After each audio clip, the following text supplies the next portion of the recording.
Hello and welcome to Then and Now, a conversation with Hosea, day number 25.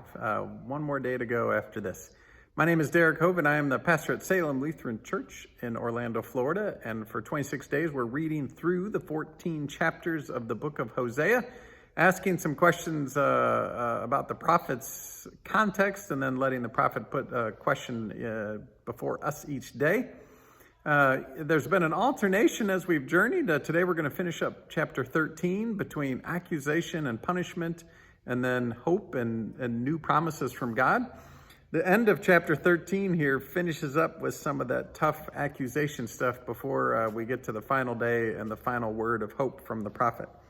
We pick up 13 at verse 9.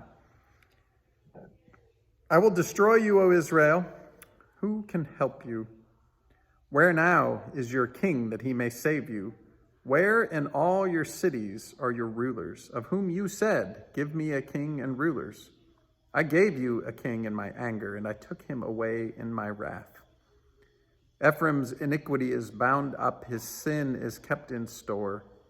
The pangs of childbirth come for him, but he is an unwise son. For at the proper time he does not present himself at the mouth of the womb.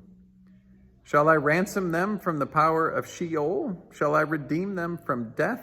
O death, where are your plagues? O Sheol, where is your destruction? Compassion is hidden from my eyes. Although he may flourish among rushes, the east wind shall come, a blast from the Lord rising from the wilderness, and his fountain shall dry up.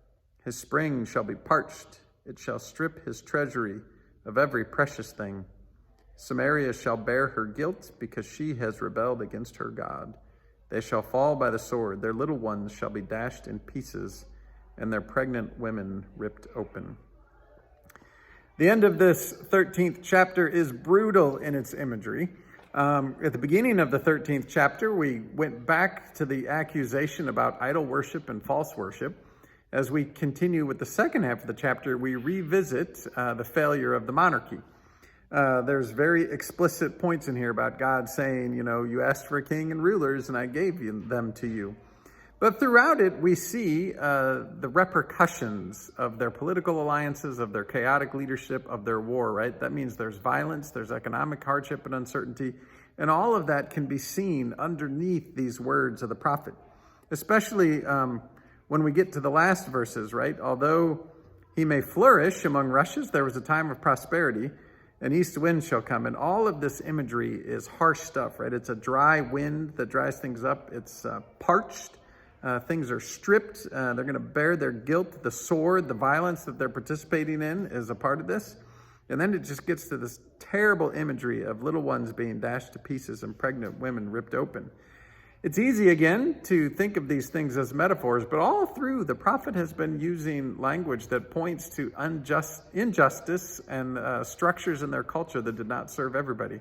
Women's bodies that were taken advantage of, young people sent off to fight in wars, economic injustice, and all of it. And so in the end of this 13th chapter, we see those consequences of injustice continuing according to the prophet, right? That these things are going to be happening. The people are going to be living into the choices that they have made. But at the same time, there's this really interesting imagery in verses 12 and 13 where the pangs of childbirth in verse 13 come for him, but he is an unwise child and does not present himself at the mouth of the womb. There's a sense here that God is trying to redeem the people, trying to renew the covenant, and the people are not willing to come to this space of newness that God is providing. And that causes God to ask some questions like, "O death, where are your plagues? O Sheol, which is the place of the dead, where is your destruction," right? So God is trying to coax the people to this new place, and they've been unwilling to make that move. Verse 12, though, gives a sense why, right? Ephraim's iniquity is bound up. His sin is kept in store. And this is really a key part of this chapter. It suggests that their sin, the choices that they've made, and all that chaos and all of the brokenness, that it's systematic. It's not that they have these wonderfully just systems that occasionally make bad choices. It's that their economics are unjust in their systems, that the monarchy is failing in its system, that the priests, as they have been indicted along the way, it's their systematic religion that is not working. And so this newness that God is trying to coax them to is away from systems that have failed them, systems that have been of their own creation and have moved away from God. This is some harsh stuff in this chapter, and we'll tomorrow in day 26, turn to some more hopeful stuff. But it also then invites us to look at ourselves and our journeys in some ways with the question that the prophet puts before them that can also be put before us. And it is a question about our systems.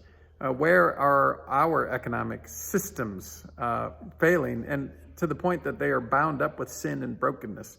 Where is our religion failing, where it is bound up with injustice? Where is violence and war and our leadership and all of that? Where are those systems broken to a point that they are sinful and need reform, or maybe need to be torn down altogether and rebuilt new?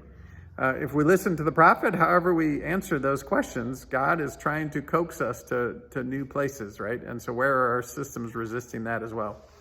I leave you to wrestle with those deep and challenging questions, and we'll be back with day 26 and the rest of the book of Hosea. Thanks for being with me.